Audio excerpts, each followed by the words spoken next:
Good afternoon, folks. I'm Kiran Shaiva, the convener of the Rise World Summit, and it is really our pleasure to be partnering with Vibha for this roundtable. To really put it in a nutshell, the event is not an event; it's a platform because we believe in collaborations, and the whole event is a collaborative event because every single session is in partnership with somebody else. So it's not our event; it's yours. Yeah. So welcome, and I do hope that you'll take. I won't take much more time, but I do hope you will take a little detour at times whenever possible to check out. We are doing 36 hours programming. We have a US section specifically, so please feel free to continue to stay on and check out what else is there on offer. And I'm pretty sure you'll enjoy most of it. Thank you very much, and over to you, Vindali, for a very, very successful roundtable. Thank you so much for that. And Karen, I was saying that Rise Infinity Foundation, right? The foundation that you represent, they have a very simple vision of shared world, and the summit says it all. It's all about connecting, communicating, collaborating on some of the very common goals that we all have, and it's just phenomenal to see this very simple yet very difficult to achieve vision, a shared world. And I think this summit is a fantastic representation of that. So thank you for giving us the opportunity, and Ashwini and Karen, for giving Vibha the opportunity to host this roundtable. And we are very proud to be part of it and bring all such a wonderful set of people together representing the different aspects of public education. So, and I see a lot of people joining in. So thank you everybody for joining. I would request that, just a few housekeeping items, request that all of you change your name in the Zoom session. You can rename it to your name and the organization that you represent. Some of it is going to get cut off if it's too long, and city if possible. So we have, when someone's speaking, we know which organization you're representing today, and also the city for any future connections. The other thing I would say is if you all can mute unless you're speaking or actively discussing, that would be great. We have almost 70 people that we're expecting on this session, which is fantastic, but that means we will have to make sure everybody has a chance to talk and connect with our experts today too. So please raise your hand in the chat. Ashwini is helping me manage the chat, and we'll see how we can have everybody to sort of communicate and contribute here. And then if you can switch on your video, that's fantastic for interaction. And, and that's really some of the housekeeping items there. So welcome to Rise World Summit 2021. And as Karen said, it's a unique platform to connect, communicate, and collaborate. This roundtable is hosted by Vibha. A little bit about Vibha. We are a 29-year-old organization, completely volunteer-driven, and our vision is to ensure that every child receives their right or attains their right to quality public education. It's phenomenal because it is in alignment with United Nations SDG Goal 4, sort of connecting back to the summit with all the SDG goals, which says that we aim to ensure every child or every student is able to access quality public education, or education for that matter. And one of the objectives of the SDG Goal 4 goal is to make sure that every child or every student is able to connect with distance learning program, has availability to a distance learning program. Every learner and institution is able to connect to the internet and the digital education that's available. With that said, technology, as we all know, has become a critical enabler of every aspect of our life, and yes, education too. We've seen a rise in e-learning, remote learning, digital learning, and different platforms that connect our educators to students and the parents and all the stakeholders. The digital transformation is key in creating a more engaging, collaborative, and effective education process, thereby leading to quality education, if you will, and of course the outcomes that we all want for our next generation. And we've seen such amazing innovations, right from smart tablets to smart tables, Skype mountains and flipped classrooms, and just amazing stuff that is taking over all our world, including the classrooms where our children sit day in and day out, and each one of you probably is living in that world. However, we all are aware that 47% of the world is without connectivity, which means they cannot access some of the same information, the tools that some of us can. In US itself, 15 to 20% of the households with school-age children don't have access to the internet. Forget about access to technology, and then you add the whole digital literacy, like you can have access to technology but not know how to use the technology, right? And the challenges associated with it. So, and then you have to layer that with COVID-19, and then the whole issue of digital divide, and how do you make digital transformation and innovation accessible to everybody is tripled, quadrupled, and so forth. And here we are, sort of in that sort of post-COVID era, fingers crossed, where we have to take all of the learnings from that time and see how we can move forward, with it. So I'm going to quote, Amina Mohammed here, who's the UN Deputy Secretary. She said, "This is not the time to deepen inequalities. It is the time to invest in education's power to transform. Our responsibility," and I see that as our responsibility here today, is to leave absolutely no child behind or no one behind. But to succeed, we have to ensure that we can work together, and such platforms that Rise Infinity Foundation and the summit has enabled is to be able to connect, collaborate, have this discourse, and finally and hopefully take that to the next level of creating an action plan and actually collaborating and solving for some of these issues. So again, I thank every one of you for being here today, and our set of experts who represent the different stakeholders who are working passionately in the field of education. So let me quickly introduce them, and if they can just wave a hand so we can all see you, and then we'll open up the roundtable. So if Dr. Judith Allen, okay. Do I see you? Can you wave? Yes, thank you. Community Schools of Chicago. Julie Allen, International Community School in Georgia. Dr. Dinesh Bhatia, do I see you? I am missing Dr. Dinesh Bhatia. Okay. He is from UT Dallas. Girish Balola, Gen Next Education. Sorry if I mispronounce your last name, Girish. Durgesh Das Vibha. Dr. Rupa Datta, University of Chicago. Dr. Kristen DeSerbo, Khan Academy. Onisha Freeman and Richard Hicks of Inspired You. Pam Heffington and Matt Leslie of Georgia Tech. Thank you. Sheila Narayan of Cognizant US Employee Engagement and Community Service. Thank you, Sheila. Lauren Patel. Do we have you, Lauren? Okay, I don't see her.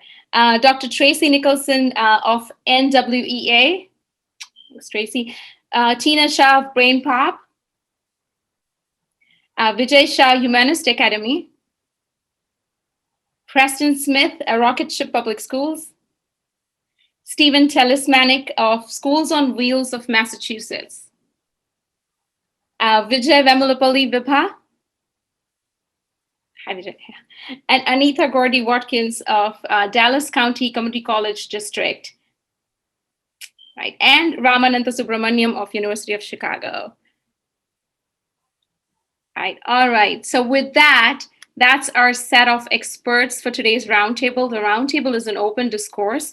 So if you have any questions for the experts, so you want to comment, make sure you put in the chat so we can make sure your comment and your question gets through in this conversation. So with that, I'm going to open the floor and I will shut up after that, I promise.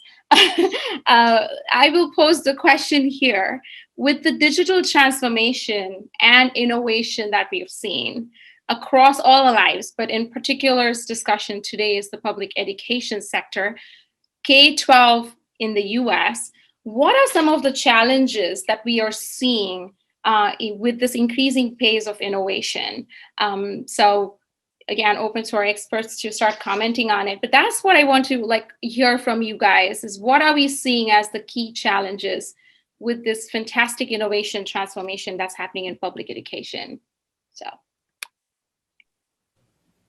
I'll start. This is Tina Shah. How is everybody? Good afternoon.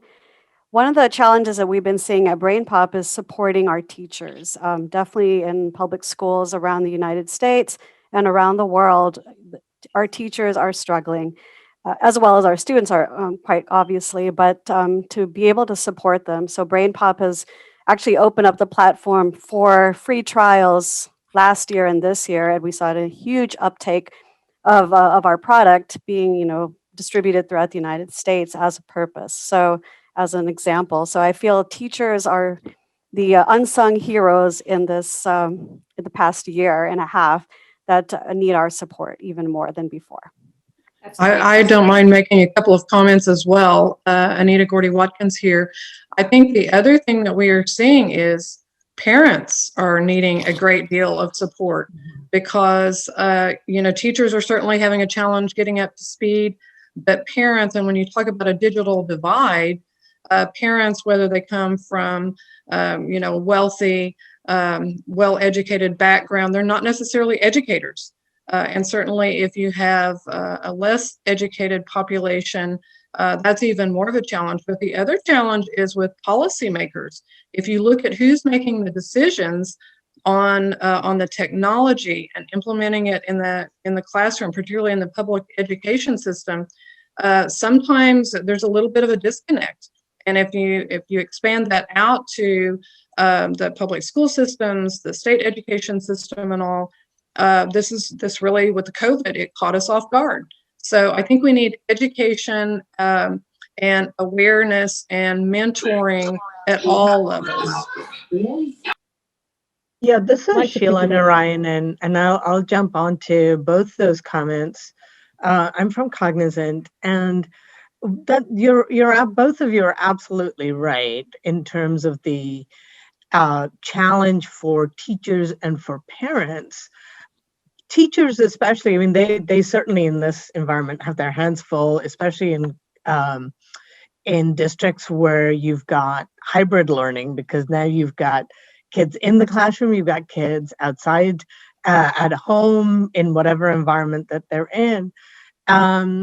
And the challenge is, I think the teachers are not necessarily as aware of the innovations and the tools. So it's not just digital literacy in the sense of how to use some of the basics, but beyond that, what are the tools that are available and how can they leverage them? So in my role at Cognizant, one of the things that we're doing is actually providing free training to teachers on some software tools. And so we've got, for example, Adobe Spark is a tool for creating really engaging. If I could just chime in and just add to that. Hi, this is Girish Balola from Gen Next in St. Paul, Minnesota. I was shocked to see how unprepared or underprepared we were as a system to deploy the tools and the resources necessary. There's obviously a huge divide in terms of the digital native students versus the teachers and the educators who maybe were not as comfortable being on those platforms. So not only were we not fully prepared to deploy the resources or the tools, we were also underprepared from an educator standpoint where they weren't fully resourced or skilled to be able to meet those needs on the ground. So I think that added to the divide along with everything else that we faced this past year. I'd like to piggyback on a little bit of what Girish just said. I know a lot of us are saying that we're surprised. I personally was not surprised. And what I'm saying is that we knew, as a culture, as a society, we knew that there were these discrepancies in our students and in the gap between students, parents, and educators. And here in Chicago, we're in the midst of a potential teacher strike where no one's going to learn anything. So that kind of pushes it even further. But I've spent time I was in Dallas after Katrina, and we had a flood of kids that came in from New Orleans, and we were not prepared then either. I was in New York after September 11th, where schools were displaced, and we had to figure out what to do with all of these students. So I think we are in a constant state of layering technology on top of technology. So for example, when the schools all went remote here in Chicago, all of a sudden, all the teachers and principals are sending all these emails, this flood of emails to all the parents, not thinking that over 60% of these parents in these low socioeconomic neighborhoods did not have the bandwidth or even the ability to read these emails. So then there's a disconnect between all three of these populations. So we continue to work in these silos. And then as a culture, we kind of say, oh gosh, I'm surprised that kids don't have laptops. I'm surprised kids don't have internet connection. So I think we need to have a real honest conversation with ourselves about what actually surprises us anymore. I would agree that we should not maybe have been surprised. Education as a system is fairly slow to change, and for good reason sometimes, because it's high stakes. We're talking about the future of these kids. We shouldn't be swinging, with every whim of what's going on. We should be looking for, proven solutions where there's evidence. But we need to think about how those systems, as they're slow to change, for someone who's been working in ed tech for years and years, it's like, oh my gosh, this is, we've been so slow to adapt these things. But the systems also, when we think about, for instance, at Khan Academy, we are very interested in mastery learning, but school systems grading and their whole policies are not based on mastery learning. And so in many cases, the technology and the innovation that we are talking about is not aligned to how schools are currently set up. And so that mismatch between what maybe the technology folks are doing and how schools actually function, I think is a big challenge. Yeah, that resonates a lot. I guess I would just say, what assumption are we operating under? Which I would argue, I don't think we're all operating under the same assumption. People are talking like public education is meant to get mastery of learning and be individualized and get kids ahead. And that's not the incentives, right? Our system is not built around it. It's built around attendance and enrollment mechanisms. That's how you earn revenue as a district. And for a lot of our ed tech companies, it's built around users. So mastery is not the purpose. And so I would just put that out there, let's just start there until those fundamental incentives shift. We have a mass systemic inequity that's going to be fueled, right? There's no incentive for ed tech companies to work together.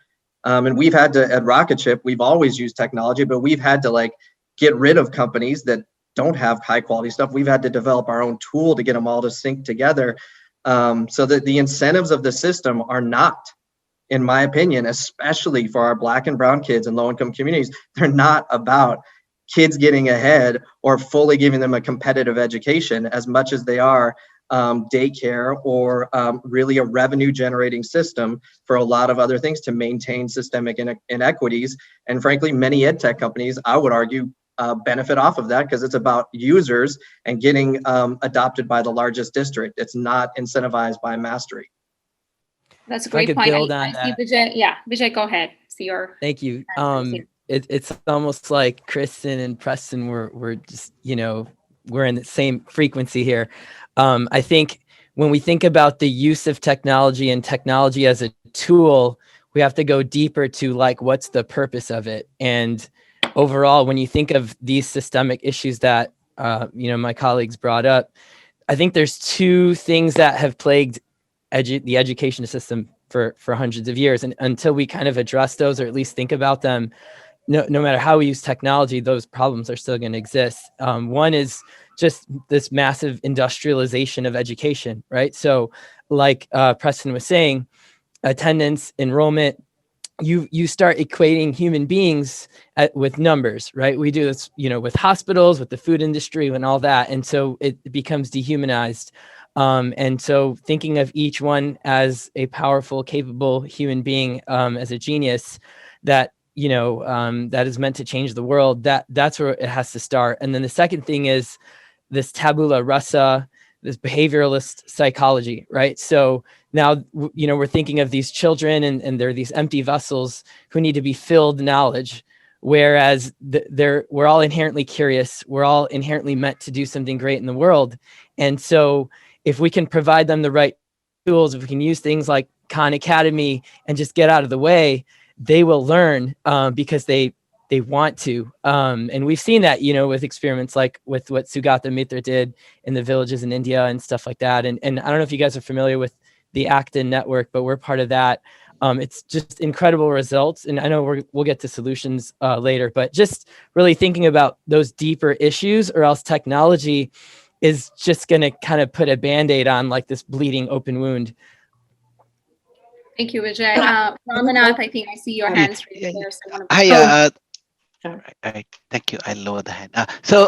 Thank you. I mean, excellent. I think just to piggyback on Tina's comments and Preston's comments, I think one of the things I'm not a public education teacher, but I look at it as an outside observer for my research. I have done a lot of secondary research on this. One of the things that I think I have observed in the data is teachers are struggling, like Tina mentioned, but I think there is hardly any incentive, right? So essentially, if you look at their plate, it is extremely full. I mean, we're looking at public education teachers putting their own pocket money from out of a very small salary that they get. They put everything that they have into these kids. And we're expecting them, for example, to adapt to digital innovations and so on. And as a faculty member here at the University of Illinois, I see it took so many years to go to Coursera and offer a degree. There is absolutely no incentive for anybody in the university to change and go into online platforms unless absolutely incentivized to and need to.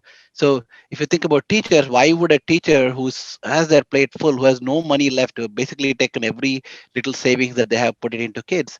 Now, what can we do as incentives to change the way they work and think, you know what, there are other people here, for example, in this panel who can help out kids in different ways. Can we put together something like a public policymakers and school boards get together, and can we make it better and incentivize the teachers to kind of embrace all these friendships and make it easier on the teachers to kind of lessen their burden in some way? I think that'll be a great thing to kind of keep pushing again and again. Right. We do have a policy researcher in our set of experts here, but I want to go to Pam, who had raised her hand, and make sure you can get a comment in there.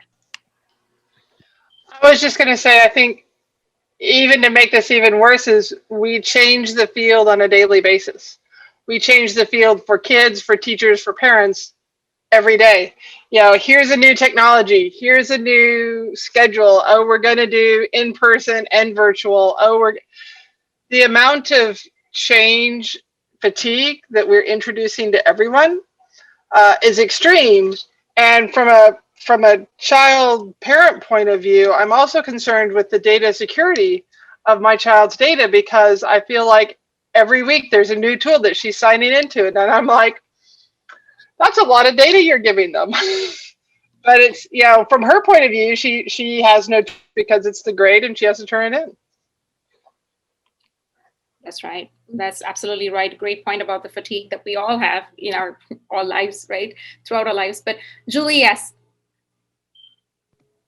Hi, yeah, thank you.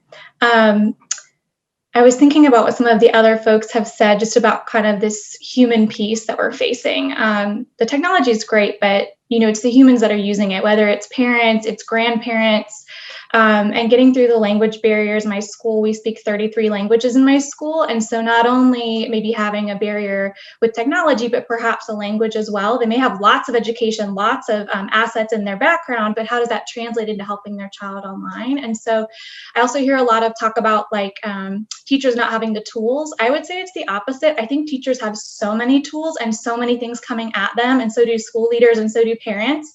It's just a flood of information. And so some clarity is needed between what is the goal, what is the purpose, what are we here to do, how are we going to move forward, how we track against that, how we know we're making progress, how we push against those systemic inequities, how we move together at a pace that we can all communicate and work together so it's not so quick, so chaotic, and it can provide some psychological safety and safety for folks from different cultures, different backgrounds to say, hey, I need help, or hey, this is a concern, and the expectation being that the other side, whether it's a school leader or a school board or any of us, will listen and say, wait, I didn't really understand your concern or the challenge you're facing.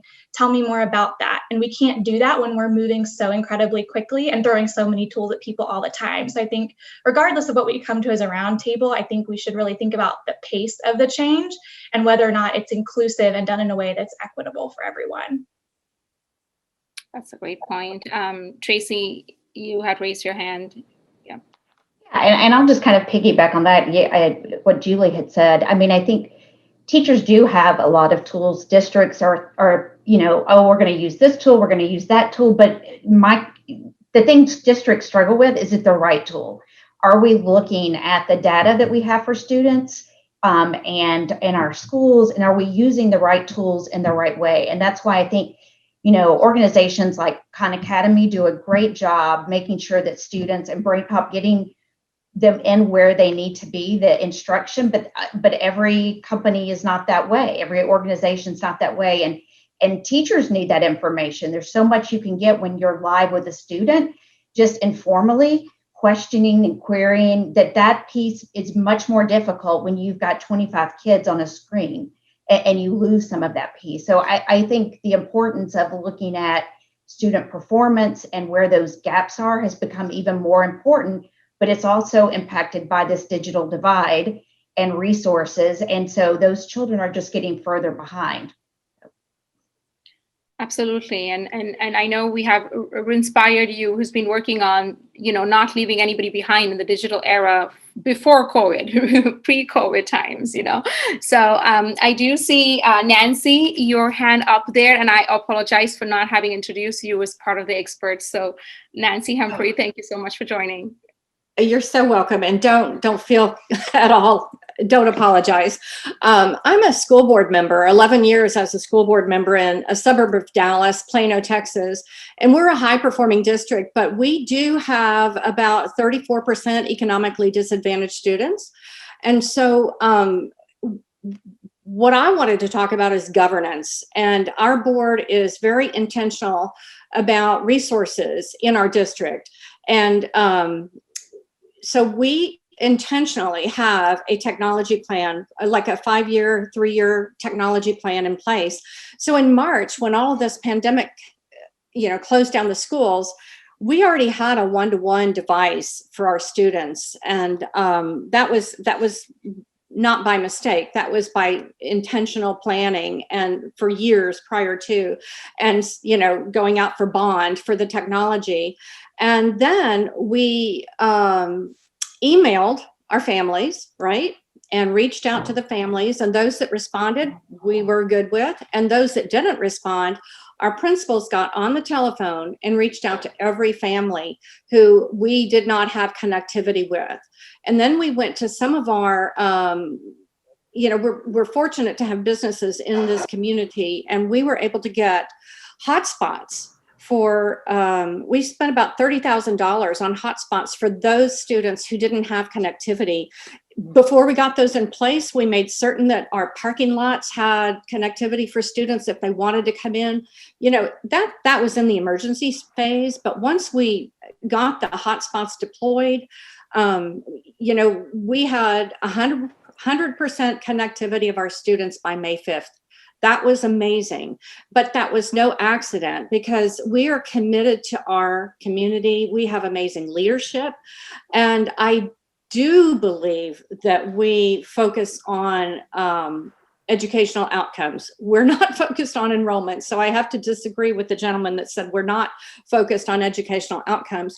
And we look at data. Our board had a meeting a few weeks ago with a notebook this thick that had data from every of our 73 campuses in the district, and we drill down. We can drill down in that data and look at the actual student by grade, by math, by language proficiency, and then we direct our resources to those areas for equity, not equality, but equity. So that's how we do it in Plano, to work with that digital divide and that disconnect and the achievement gap. Thanks, Nancy. Jason, did you want to contribute to this thought here? Hello, everyone. My name is Jason. I am actually a student seeking to become a mathematics. Jason, it's really hard to hear you unless it's just me, but No problem. Is this better? Yes, a little better. Wonderful. Maybe the microphone was different. That is much better. Yeah. So my name is Jason. I'm from Michigan. I am a student at Schoolcraft Community College. I am also a parent, and I am also a participant with ALLATRA International Public Movement on the project Creative Society. Thank you for giving me time to talk to you all because you offer so many perspectives that we're addressing right now in college, right now. In addressing these things, excuse me, my young man's coming in here right now. But you guys have addressed socioeconomic status during COVID-19. You guys have addressed technological incentives and the incentives regarding education as a whole. I have chosen in my degree field to look at COVID-19 as an opportunity for humanity to expand and address those things that each and every single one of us has known has been a problem for years. But the question still remains how to get there.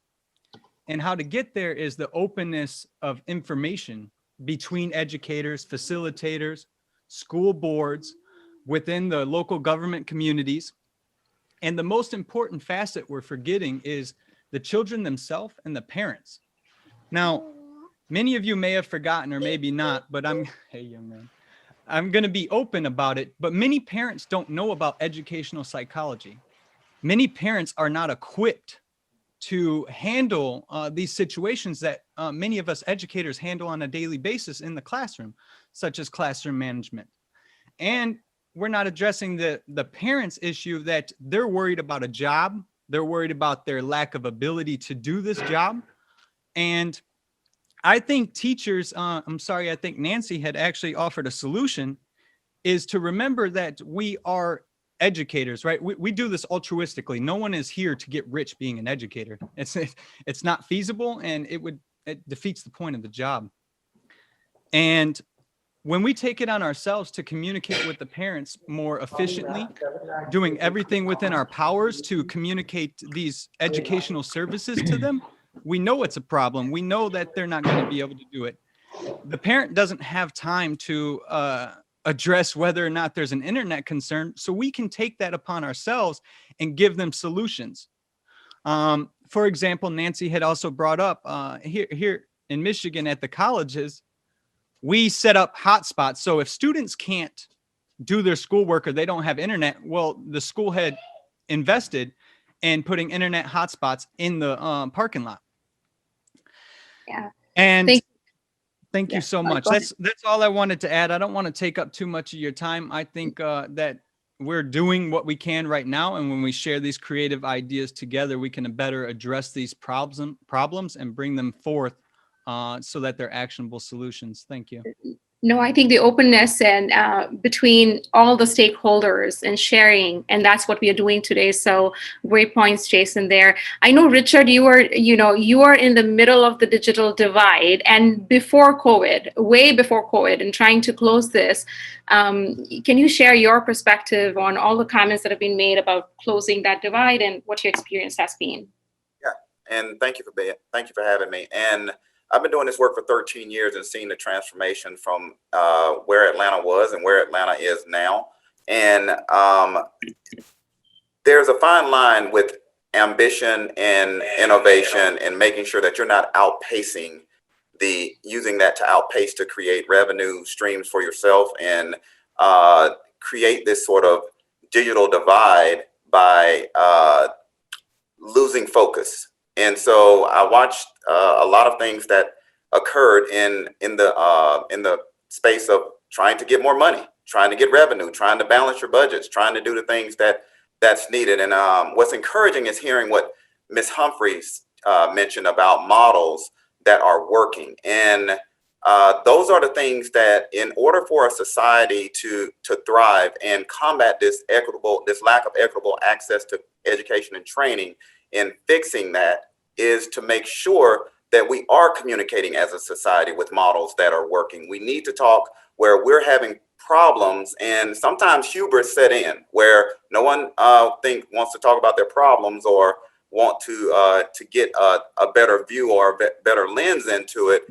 I think it's vital to actually talk to one another to make sure that we're addressing it, or we may not be addressing it the right way. And someone who has gone down that road, they can make sure they give you that sort of advice that you need. And we see that a lot within our schools where teachers are communicating. You have faculty meetings and all of those sort of things. I think that needs to take place in the society so that we're not so siloed.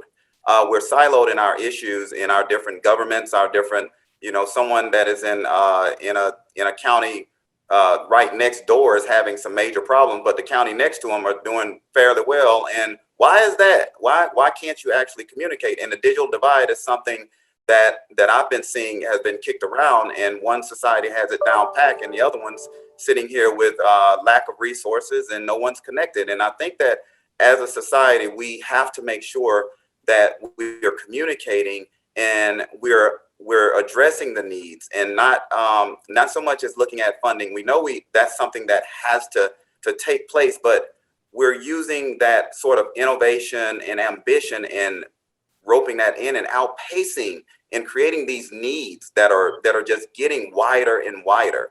And so we have to make sure that we're addressing that core. And it's encouraging to hear that there are models out there that can be utilized to help come up with solutions to the problem. And that's the only way we're going to be able to really address it. In the 13 years in doing this work, we've seen all sorts of different devices get thrown out there. They're new and improved. They got some new price tag on it. And you always hear that, well, someone's doing this in some district. And instead of kind of looking a little bit internal and say, hey, we need to do an internal review and see who has access to just basic needs.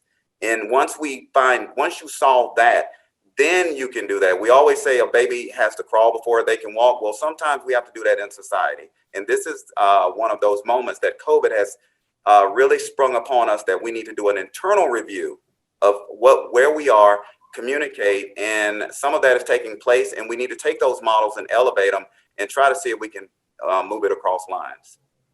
If I could just add to that one really quick thing, right? So it's absolutely agree with you, Richard, right? So I'm all about silver linings. And thank God for COVID, that now these gaps that already existed, they were already there, they continue to be there, but we weren't having these conversations at the national or at the international level. But now at least we have an opportunity to address them or bring them up to the forefront and actually discuss them. So the question really is, obviously we have all these constituents involved in it. What's the role of government? What do we need to be doing? And what are some other organizations that could actually play a role in this and trying to kind of equalize the playing field a little bit? And then the biggest question is, what are we going to learn from this pandemic? And then where are we going to go with it, right? We can have all these conversations and discuss the issues that we face, but we have to come up with solutions and figure out what we need to do to move forward as well. Girish, you took my mid conversation points here. So that's great. I wanted to actually, ask Vijay, from Vibha to comment on the government intervention or partnership with the government, because Vibha has done this, successfully in India specifically. But I think government is sort of similar in their behavior, if you will, and I may be wrong there, irrespective of the country, the political demographic may be different, but the sort of functioning is the same. So Vijay, any thoughts on partnership with government? Yes, sure. Before I do that, can you hear me? Yeah. A little louder would maybe better, Vijay, if you can be close. Before I answer your question, first of all, I want to thank all the educators in this forum, because I think after in this last 1 year, after the healthcare workers, I think there is one community that innovated and worked hard to find out solutions as best as we can. We all have suddenly been put in a uncharted territory, and this community, I have seen it across, all the entire spectrum, both advanced countries like USA to developing countries like India. and even across several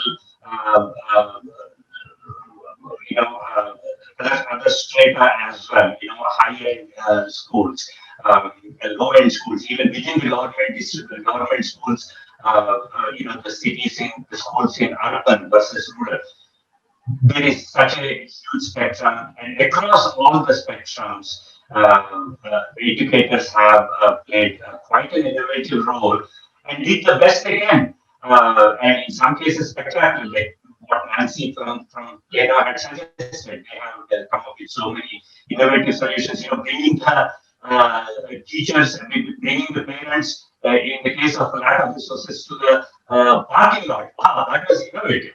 And it solved the problem, right then and there. So thank you for everything that this community has done.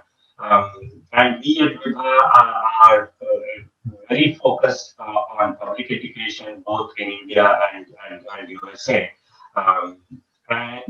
Yes, to answer your question, Vitali, the government, again, in most cases, like in USA, even in India too, this is the subject of the respective states.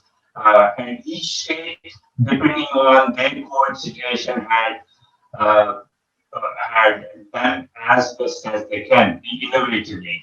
In the case of urban schools, the storyline is that the technology has filled the gap. To whatever extent, I know there will always be debate about to what extent. Whereas if you go to rural areas, forget it. I mean, this is a lost year for a lot of schools, and it may be okay in some sense that in a broader perspective, as long as you can take care of the social aspects of the children not getting out of the system into wrong behaviors. The lack of accelerated learning is okay for 1 year.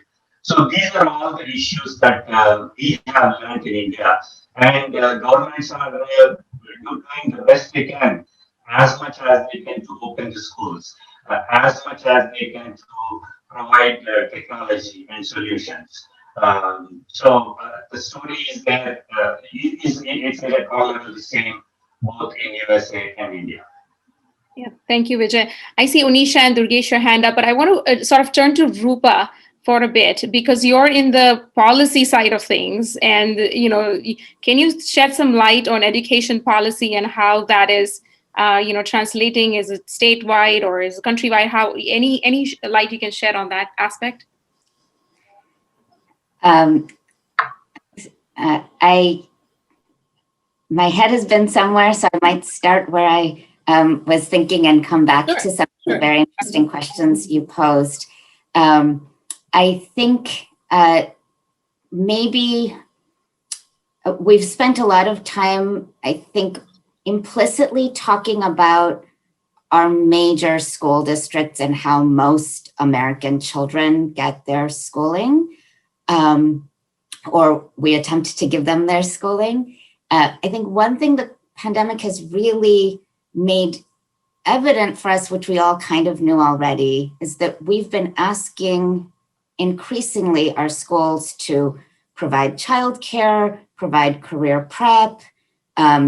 There's the sort of social emotional piece, and then there's the instruction.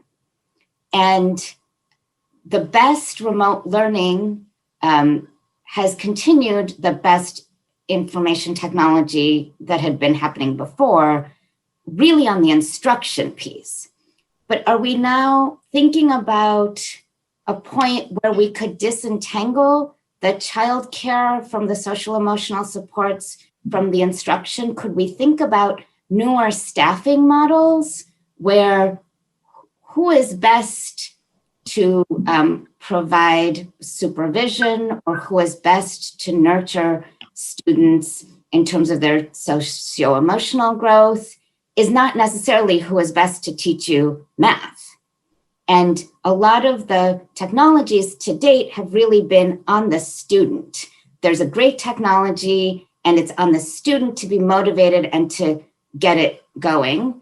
But can we be thinking about more mixed modes where I think in many areas, I'm in Chicago, we're seeing, all right, we have childcare providers who are providing some assistance for remote participation in what your elementary school teacher is providing.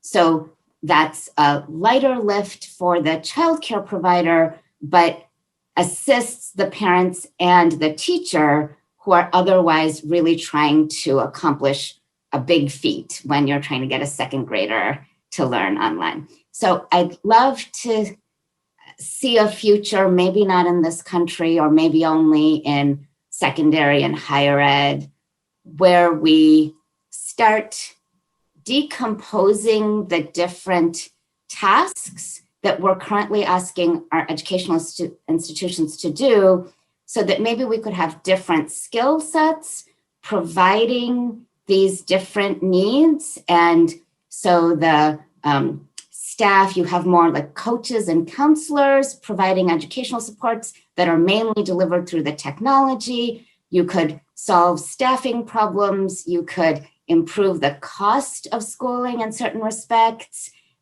So that kind of a mixed delivery model also maybe reduces the need for every child to have a Wi-Fi connection or those kinds of things.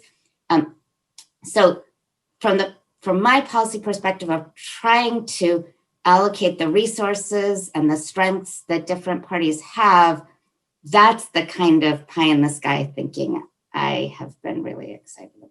Thank you so much for that perspective, Rupa. I know, Durgesh, I'm going to take you next. Though I know, Dr. Juliet Allen, you're working in the SEL sector with the students a lot. So I'm going to come to you next with that question, right, tagging along after Rupa's conversation here. But Durgesh, yes.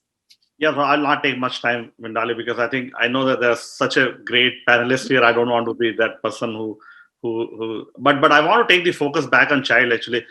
So I wanted to speak right after Richard, because Richard is the one who introduced me to Digital Divide. 2 or 3 years back, I went to one of their workshops here in Atlanta, and I got amazed. Like I did not know the word digital divide before that. I thought, because I live in the community where everybody has, my kids used to go to school where they have tons of MacBooks, Macs, everything. I used to say, this is the way every school in America is, correct? Like, which was not. So talking to those kids, like I want to take the focus back on those kids.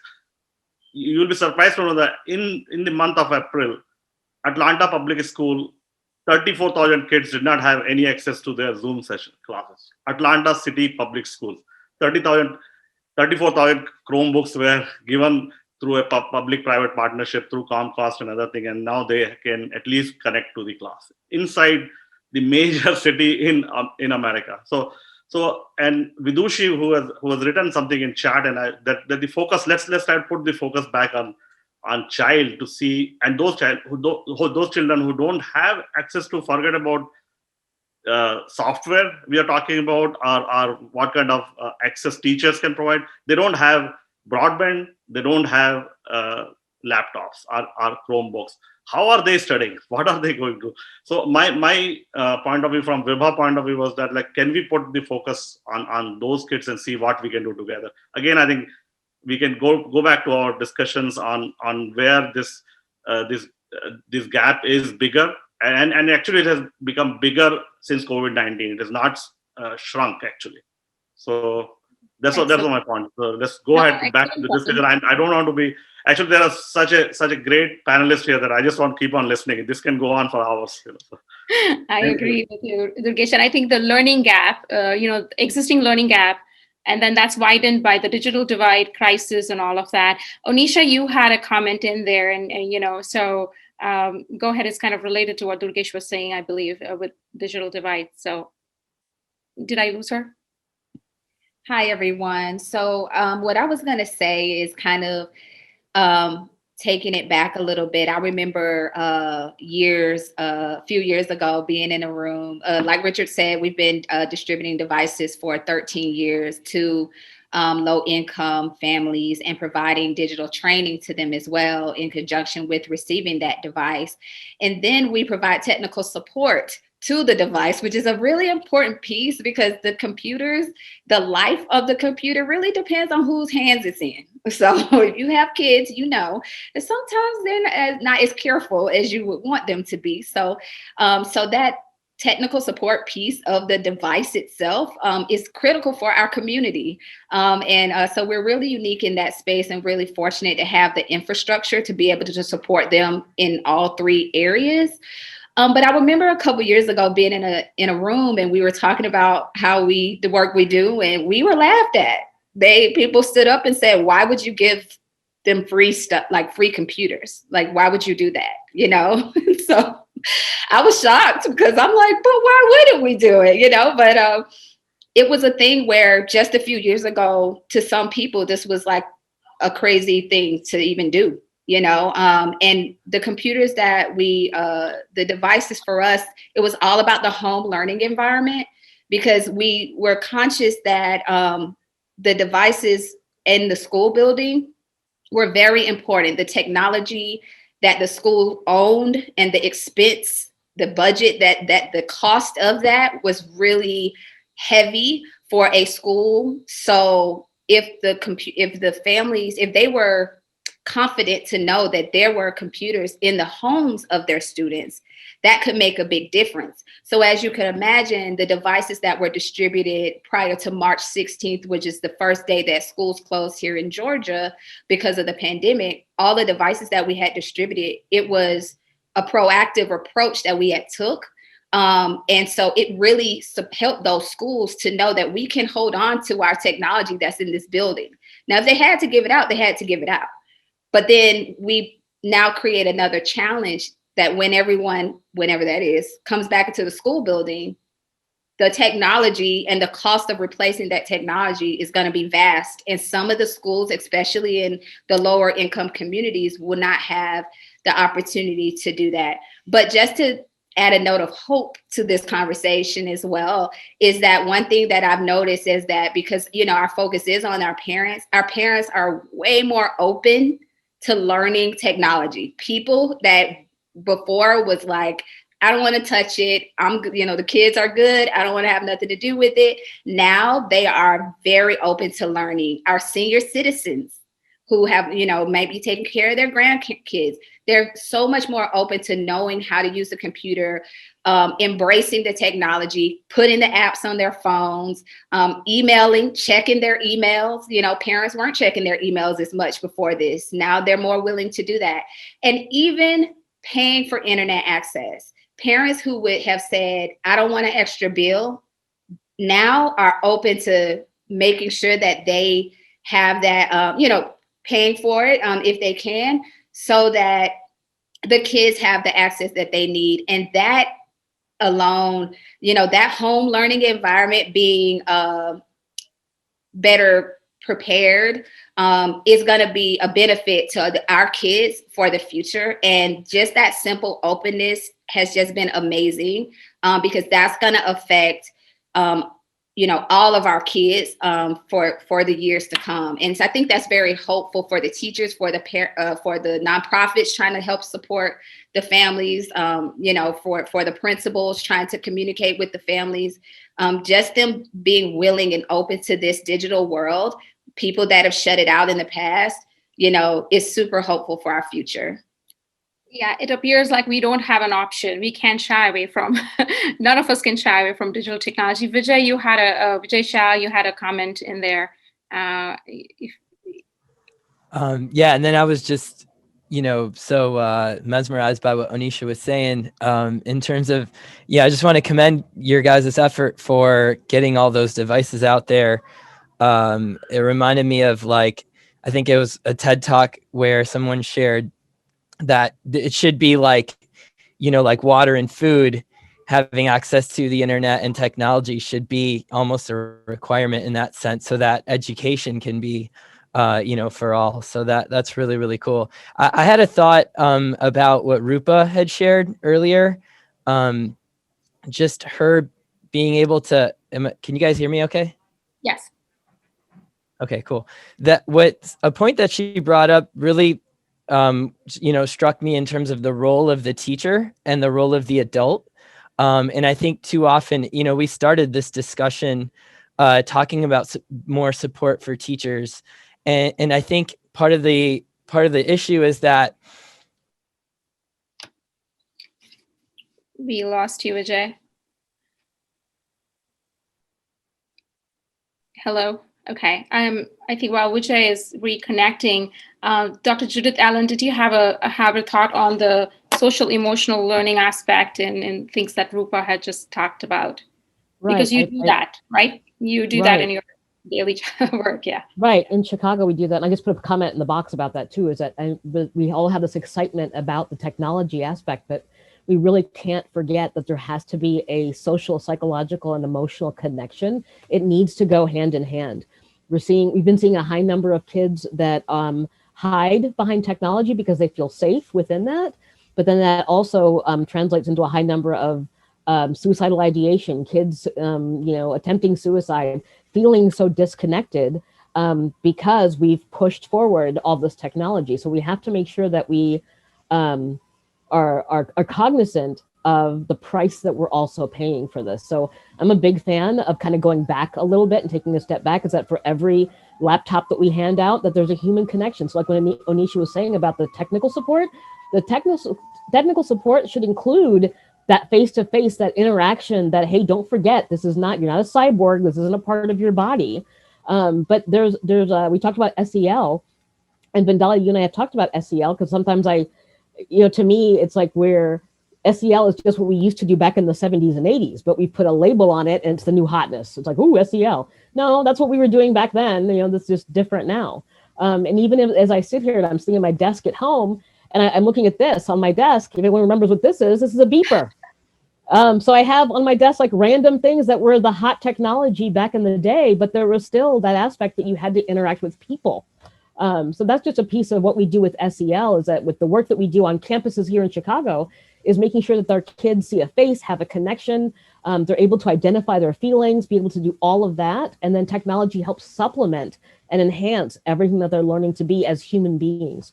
We're in the business of making people, and we need to make sure that we're adding all the components that are necessary for that. Sorry, thank you for mini, that. Mini rant. Thank you. No, that was awesome. Nancy, yes. Well, I was going to say, we embed the social emotional learning in all of our curriculum. We teach self-awareness, self-management, decision-making, relationship skills, and social awareness. And then we do it in an age-appropriate way. And in this digital divide, I have noted, or digital environment, I've noticed such creativity with our teachers. And instead of, most of them start the day, like in an elementary school, with circle time, where the teacher just says, hey, how are you today? What's going on? And then they can get a feeling of where they need to be with their student. And they're able to do that with their iPad if they're not in the room, but most of our elementary students are in the room. And we have hybrid learning for the secondary right now because of the pandemic, but by no means are we letting the pandemic remove us from that social emotional learning. It is so important. And I'll go back to governance, and that comes from the board. And for many years, we have asked the leadership team to make sure we're doing that. And so I'm really proud of what our teachers and leadership in the district are doing for SEL, for our kids, but it's hard right now in a pandemic.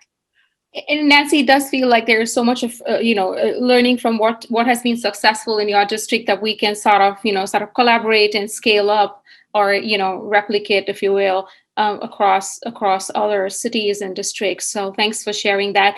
Tina, I'm sorry you've had your hand up, but your icon behind and the hand is the same color, so I've missed it. Oh. So go ahead. No problem. I want to say amen to Judith as well. Who knew we would be in a world where our kids would have to have Zoom birthday parties, and that teachers couldn't hug their children or their students, right? I mean, we're in a new world now, and it's a little scary for kids. I want to put another shameless plug for Brain Pop. We have to be able to let our kids speak, let our students talk about these things and discuss and ask questions and be inquisitive and, discuss their feelings and emotions. It's really difficult in these hybrid situations. We produced a movie last year, a Black Lives Matter movie that was well received in probably 70% of the schools that, talked to us, but then it was not received well in certain states.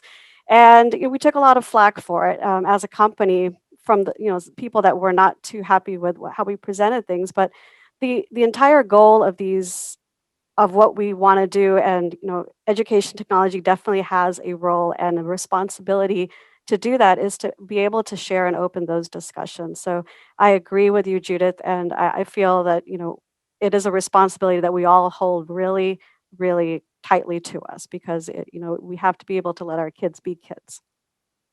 Thank you so much.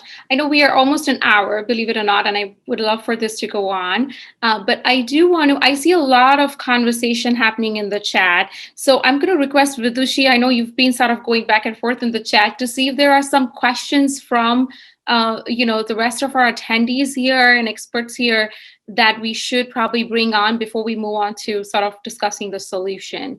Anything that strikes to you? I'm sorry to put you on the spot there. Give me a second. I'm scrolling up furiously now.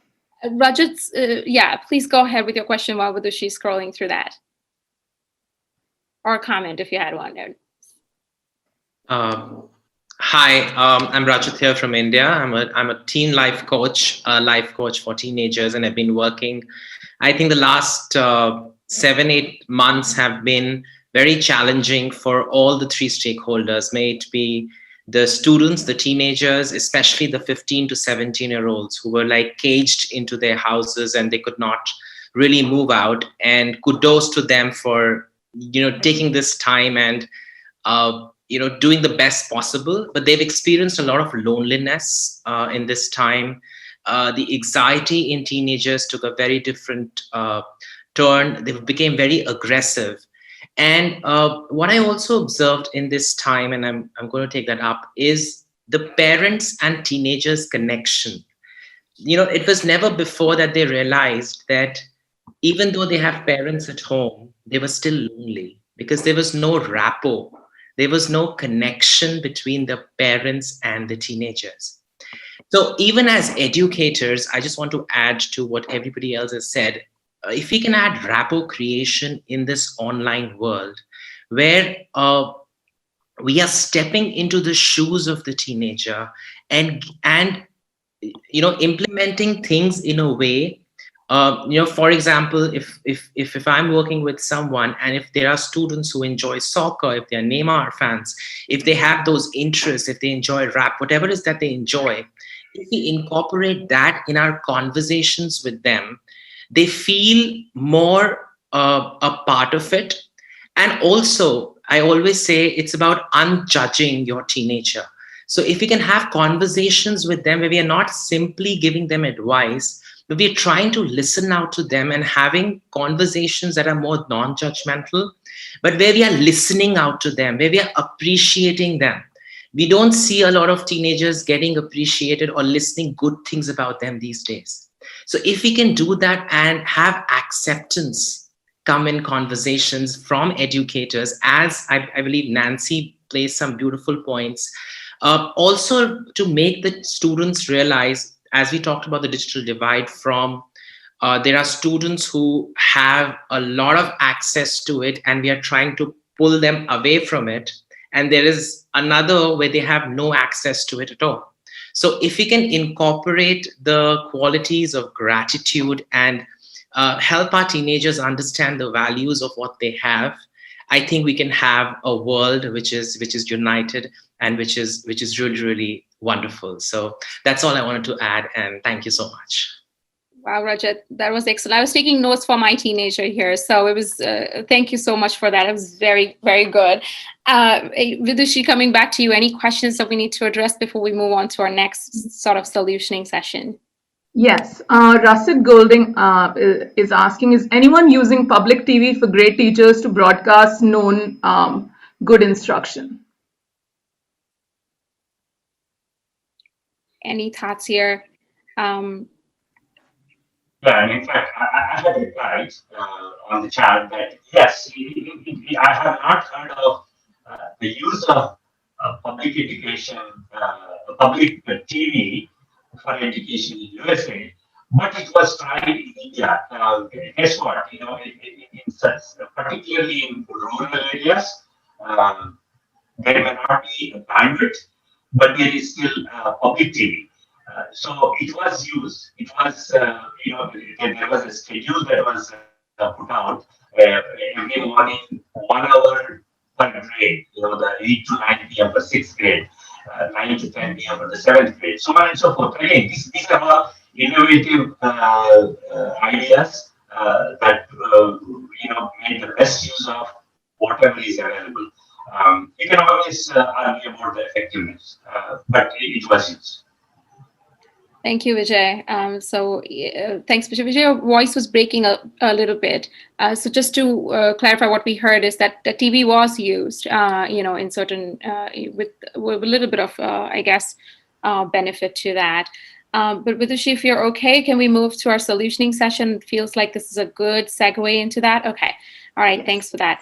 So I think great segue into talking about what Girish had stated, that we did learn a lot from, the COVID. It was a blessing in disguise, if you will, where already known problems sort of got a focal point. We already knew there was a digital divide. We already knew that, a lot of kids didn't have it, parents didn't have it, the social, all these aspects already existed. But then how do we move from these problem statements to bringing this, this set of people together? What are the solutions there on the table today that we can leverage?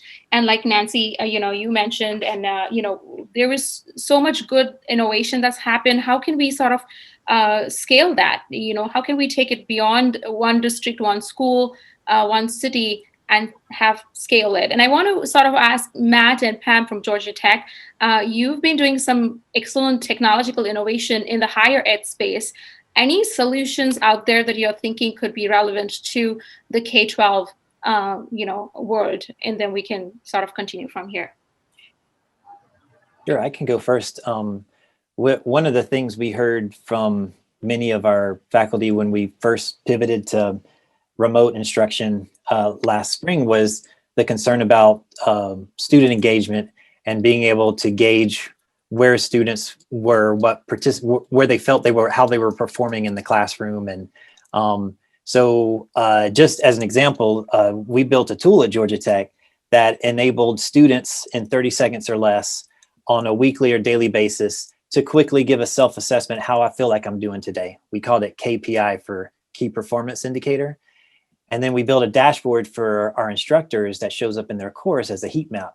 And it just gives them on a weekly basis the temperature check for the students in their class. Like this second week of class, something was going on. I've got a lot of red.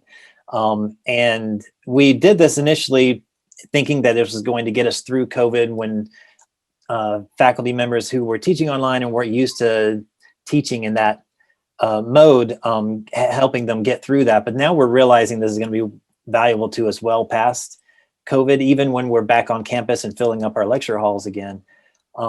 So I would say one of the big lessons for us, that this tool is an example, but just thinking of really simple, like low-hanging fruit that gives students a way to more regularly tighten the feedback loop and give them more regular opportunities to let their teachers know how they're doing.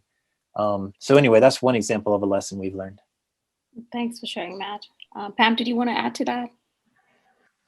So what I'll add is around, it's around the higher level courses for the different grades. So one of the things we're working on is CS courses for high schoolers that have a very low entry point. So we have some on edX, and we have a series of MOOCs on Coursera as well. But particularly the edX ones, a lot of the students in some of these communities don't really have access to computer science programming, and it's becoming such a game changer at the higher ed level that we're trying to really help expand and help educate programming at the high school level. one of our computer science dean's goals is to have every high school in the world to have access or have taken a Georgia Tech computer science course. And I think Raj, you had a comment in the chat that said, "Are we looking at what skills are needed in the future?" I believe from a job readiness perspective, if I phrased that correctly. But I think one of the key challenges does remain is that digital divide. How do we get access to everybody? So that everyone has that opportunity. So, Nancy, yes, your hand's up there. Yep. Oh, sure. I'll just give you a couple of examples that, the silver linings that we're going to take on and carry forward. One of those is our applications for various, if you're buying your kids lunch or, going on a field trip, all of that's going to be online, never a piece of paper ever again. We're saving trees like crazy. Here's one that's interesting. We had a middle school who wanted to do a theater theater performance virtually, but because of copyright rules, they're not allowed to use the script of, something popular. So the kids wrote their own and they performed it and they were able to stream it through, I don't know how they did the technology, but, their parents and all of the audience and grandparents could watch it. And I think that's a great creative use of the technology. And the fact that they wrote their own theater performance was just amazing. So the innovation and the creativity that has been forced upon us, our teachers have been, pushed into the deep end on technology. Some of our teachers that might be a little bit more than millennial age have already embraced it and learned it. We had to learn things quickly. And the last thing that's really great is our science labs. We're able to do some of our science labs virtually. So, the pandemic definitely stinks, but because we've been able to embrace the technology, we're finding some things that will be takeaways from this that are positive. Yeah, and Nancy, it will be, sort of interesting to understand how we can take those innovations to kids who don't have access to technology, right? So I think that is one of the things where we will have to work to make sure innovation is happening, but then that gap is widening, sort of. So Anita and Tracy, I don't know who raised the hand first, but if one of you can sort of, go next. I'm thinking I want to take it a little bit different direction because one of the areas that's near and dear to my heart, for 26 years, I had a background in career and technical education at the college and university level. And we had extensive relationships with employers that helped us create what we called authentic learning classrooms and to replicate and ready students to go into industry. The other thing we did was we really worked with older generations that were not as comfortable with technologies. And what we were finding was at both extremes, we could use that technology. And this is years ago. This isn't recent. When we were just getting our feet wet in distance learning technologies. But we found that we were able to open up those classrooms, whether it was for one extreme end of employer needs, all the way down to working with elementary, middle school, high school students to contextualize what was happening in the workplace. And employers had a very vested interest in doing that. So what they were developing for continuing education, skills training, and all in the workplace for their employees, we convinced them to work with us to incorporate that, to open up the classroom virtually back then, to work with our students, because those are their employees, they're the future. And I think that's something that really has not been explored to the extent that we could and should be doing, to really involve the private sector in helping us with this, to work with our students and work with our teachers, because they have a significant vested interest in this. And they are using a lot of those technologies for internally and for the markets that they serve. So I think that's something that we really need to be thinking about more. Thank you, Anita. And I would, I'm going to come back to that question about employers with this because we have Sheila who's working with employee resource groups and so forth. But Kristen, you had your hand raised, so go ahead. Just wanted to go back to your question about scaling and just some lessons that we've learned is, we've got millions on our platform at Khan Academy. And I think a couple of things that have helped us is being flexible. We have, tons of individual learners who use us. We have classroom teachers who just on their own are picking us up and using us. We have in those classroom teachers who assign grade level content for practice. We have teachers who are assigning the gap filling for practice. So having different implementation models and different ways that the tools can be used and being flexible and how that can work and fit, I think is one of the things that we've learned that's important. Thanks for sharing that. Yes, Tracy. Yeah, I don't know that I have a solution, but I kind of have an ask.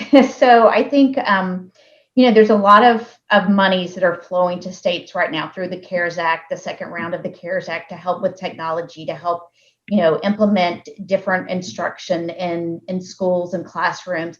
And I really think it's incumbent upon educational leaders to really expect from the US DOE, our state DOEs, to help bring forward those best practices, those lessons learned, because these forums are great to have this conversation, but we need to be able to reach wider groups of teachers and schools and districts so we close that divide. So I really think it's important that as we're funding these, as we're rolling them out, that we're also asking for them to report back out what works. Like Plano, I mean, they're doing a great job, and more people should hear about what they're doing. Yeah, that makes sense. Preston.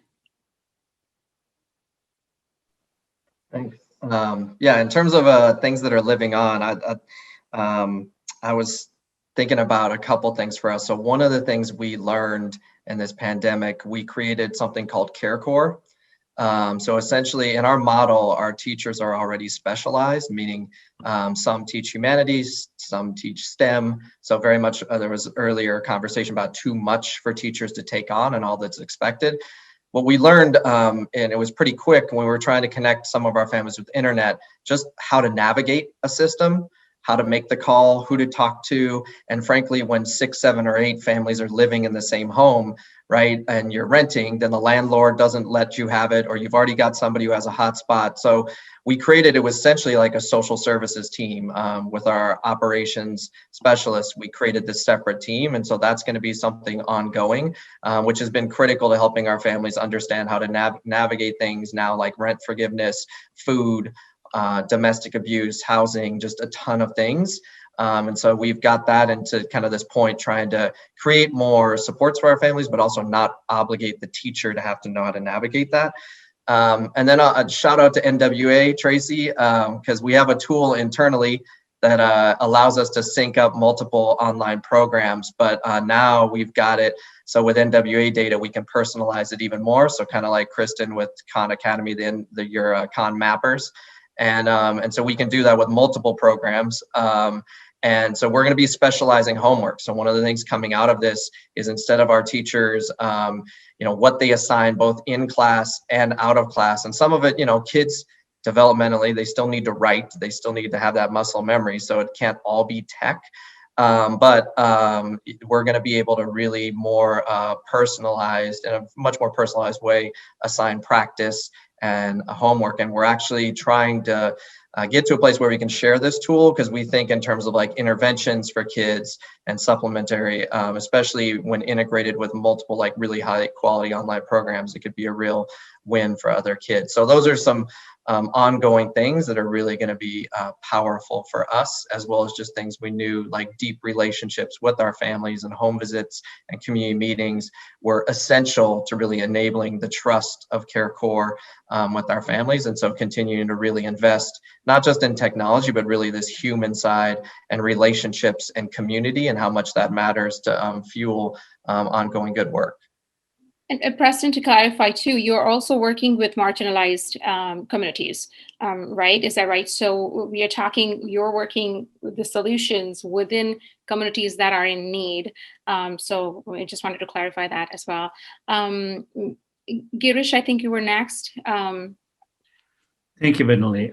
Yeah, so as we ideate on solutions and how to bridge this gap and offer solutions, et cetera, I'm just curious if anybody is focusing on the students themselves or trying to glean some ideas from them. How do we harness the peer energy between the students?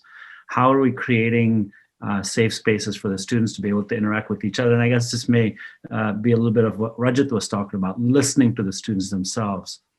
You know, we tend to be all experts, right? We want to solve, or we come up with ideas, and we want to come up with solutions. But these kids are smart. They know a lot more than we do, or we think they do, right? So how, if anybody's doing, I'm really curious to hear. If we're not, then maybe that's something that we should talk about. How do we harness that peer energy and create opportunities for them to help each other while providing ideas so we can solve the problems for them? It's almost like bringing the design thinking, empathy sessions to, you know, how we create educational experience. So I think Sheila, Vijay, and Durgesh, I think one of you want to go.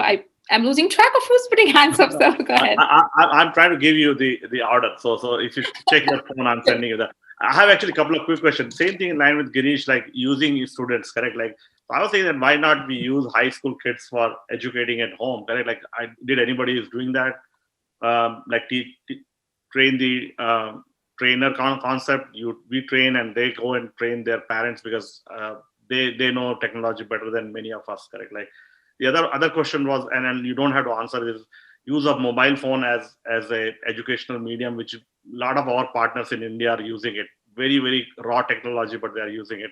So why did we try anything here? So again, if anyone has an answer, you can go ahead, and otherwise move on. Thank you. Yeah, any response to that? Rajat, it looks like you had a response to that. Yeah, so Durgesh, in fact, the entire curriculum I designed for the programs is based on the student mindset. So because I interact only with the teenagers and the students, so whatever are their interests, I incorporate that. So even if it's a 10 to 11-year-old who's really fond of a Pokemon, I would also put that into a kind of scarathons, and whatever fears they have, they become the scarathons. And how in a very gaming format, they can improve upon their social skills. They understand, because see, like there is a buddy doomer which comes in, which stops you from making buddies. Then there is another one which comes in, and he's Taz, one of the popular characters, and Taz comes in, who's the very aggressive one. And then when, you know, if a buddy doomer is there, there's also a Winnie the Pooh, who's the friendly one. So now when the kid is equipped with the Winnie the Pooh, and with a mindset, which I talk about, the growth mindset in a very different way, then when he goes and he has an interaction with someone, it is something which is very, very different, and the child is really connecting to it. Similarly, for an older, if it's an older teenager, you get into their interest, because if you actually are working with a lot of students and teenagers, there are some common areas of interest that come in. And using that, and using various modes of mediums of education. But the one thing that works the most when I'm working with teenagers is my own energy while I am talking to them. Because see, whether we agree or we don't agree, we are competing with the action and engagement that they find in the digital devices. They are on the Netflix, there's a lot of action. So we have to activate all our 5 senses when we are communicating with them. And that's when they connect to us, and that's when they don't listen to us blindly, but they actually understand us. And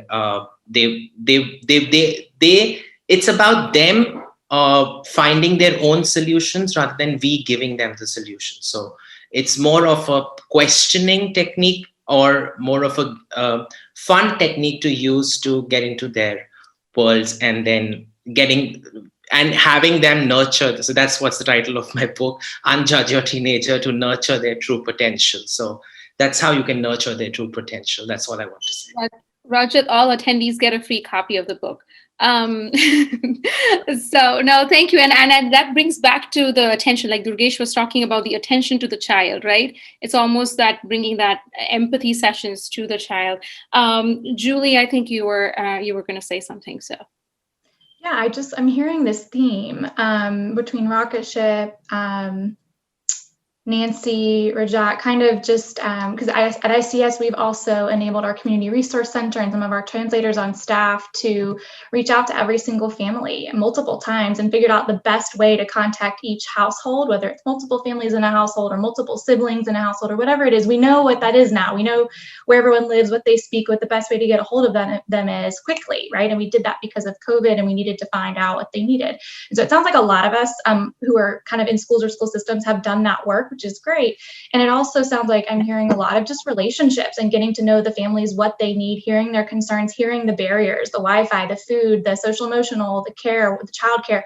We hear those barriers and we're actively moving to dismantle them, right? And so I wonder if there's like a conversation that people who are doing that work can have even deeper in a smaller session where we could actually have parents and students and bring them in the conversation and kind of outline what those top barriers are. And maybe our corporate folks on the call, our government folks on the call could help us scale those and take those wider. Maybe we take one or two of those that we want to really action. Because I just hear some themes there, and it sounds like we're all doing some similar bright spot actions, and maybe we could work together to amplify some of those.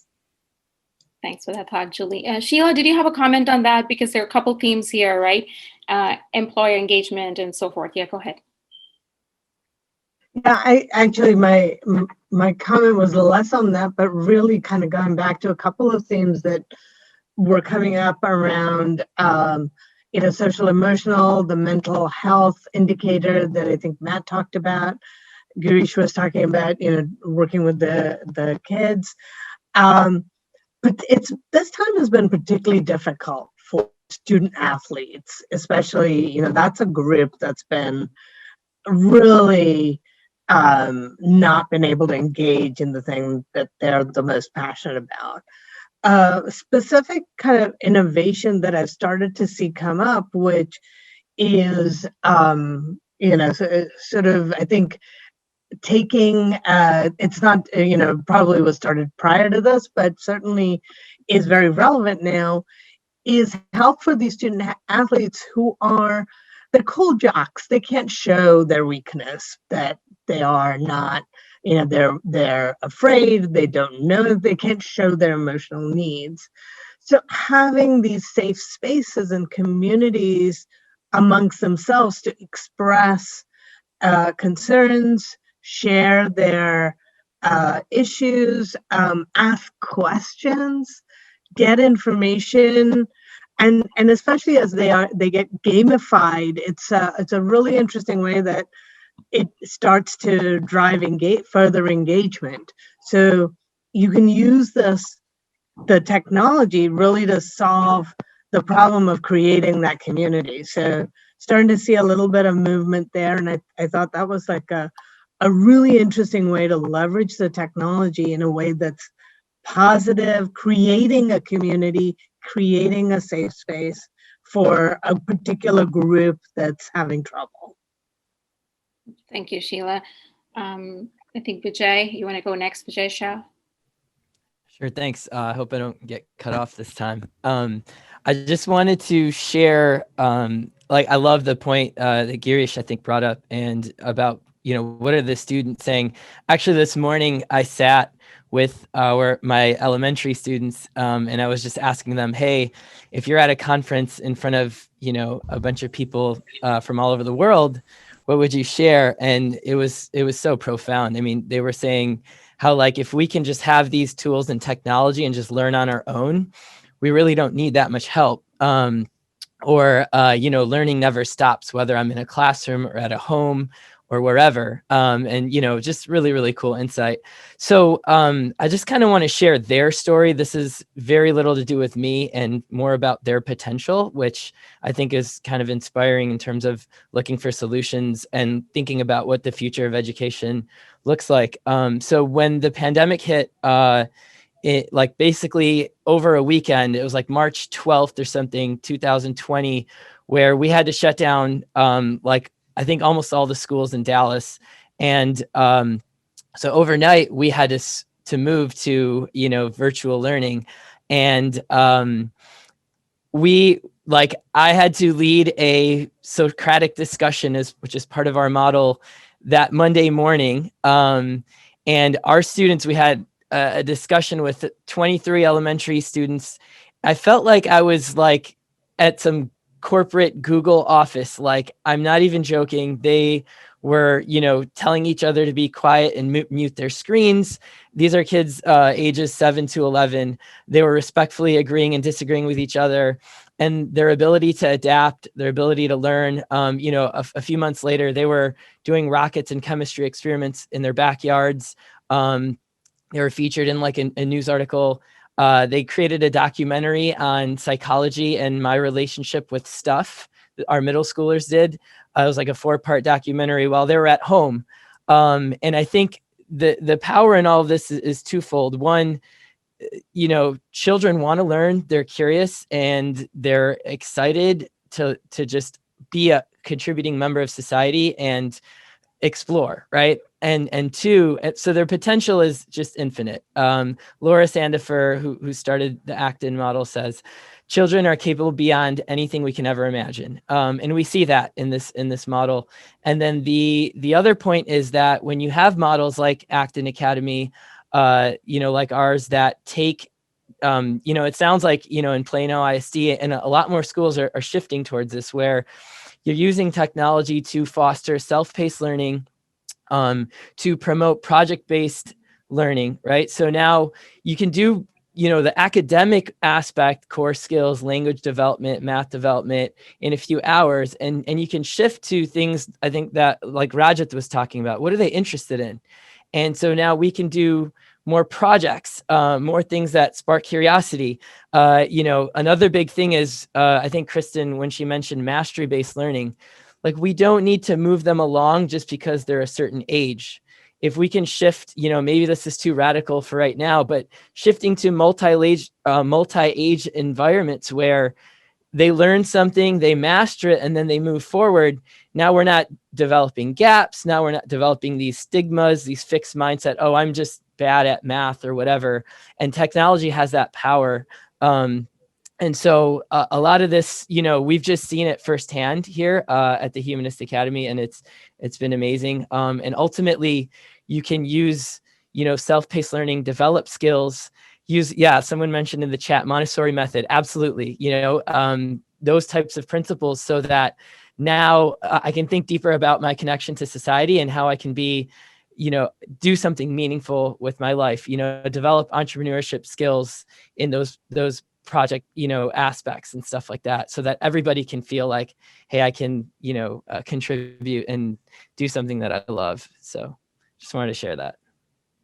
Thanks a lot, Vijay. Thanks for sharing. I think our challenge always remains, how do we take that nice idea and sort of scale and replicate it, right? So Dr. Bhatia, thanks for joining. And I missed you while I was introducing all the panel, our experts here.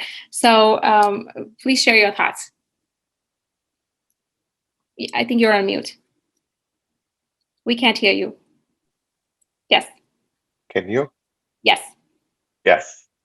First of all, I apologize. Some reason my calendar got entangled between the Central Time and the Eastern Time, and I joined in a little late. I am, in fact, very interesting discussion, and I've been listening to all of you. And my personal experience comes in. I'm a college professor. Most of the teaching that I do comes in at the level of either senior undergraduates or the graduates. But I do interact with the Plano Independent School District quite frequently. When I look at education, especially when the kid goes to school, there are really two parts to that education which are very, very important to me. One is the content delivery, and I think the digital technologies do very well in terms of content delivery. I can teach math, I can teach science, I can probably even carry out my science experiments using some kind of like online tools or the labs that are available. There is a great part of learning that happens, which I call as learning by osmosis, which is something that happens in that environment you are, right? When a kid is there in the classroom, and a good teacher will actually have his or her sensors out, and they will detect if there is a problem with respect to learning. There may be some social aspect in which they are having difficulty, and the teachers detect those things very, very quickly. So there is this that osmosis based learning that happens, and I just have no idea how digital technologies can really address those kind of interactions. uh, Content delivery is actually, you know what, very trivial. And I wrote a comment in the chat.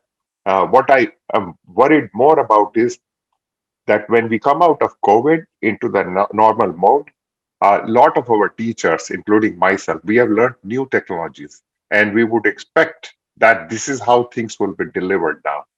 And that's where the economic disparity, it's going to create bigger gap for students who do not have access to the technology properly, and probably create a much bigger gap than what it existed prior to going into this lockdown state of COVID.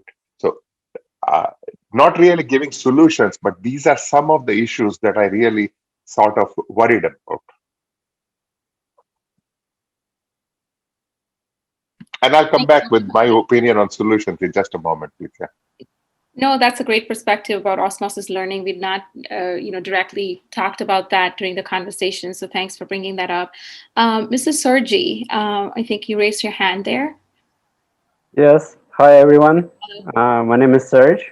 I live and work in Dubai for the past 10 years. I'm originally Ukrainian, and it's just an amazing discussion what we have here now. As I see, it's around 50 people in this chat, and this is so incredible actually that there is so many people who in their free from work time join and who care about what they do. They just, I think Jason was saying that everyone is not working for money or for profit, but they really love what they do. And I just wanted to express my gratitude to everyone, to all the speakers who are here. And Vijay also mentioned great points about the future.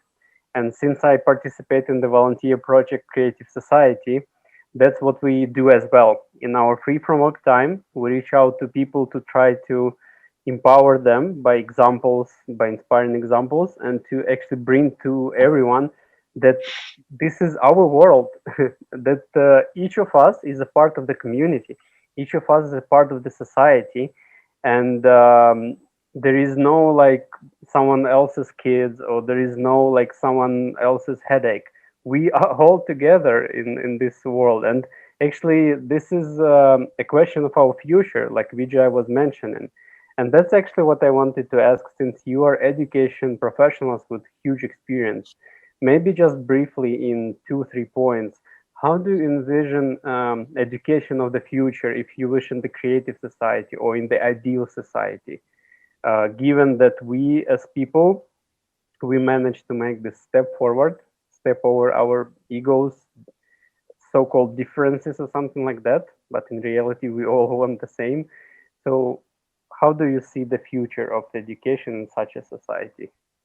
If you can answer, Thank please. you so much for that comment, Serge. I'll just make a mention here. There are a number of us here on the call that are actually volunteers. So outside of our day jobs, we are really passionate about this stuff. So clearly a very passionate set of group here, but there's some volunteers too in the mix, and it's totally. And Nancy, you had a thought there, so.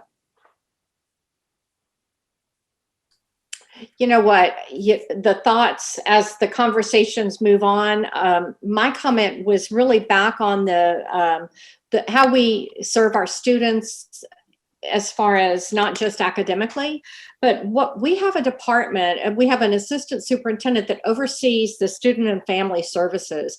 And within that realm, we're making sure that we're not leaving anybody behind.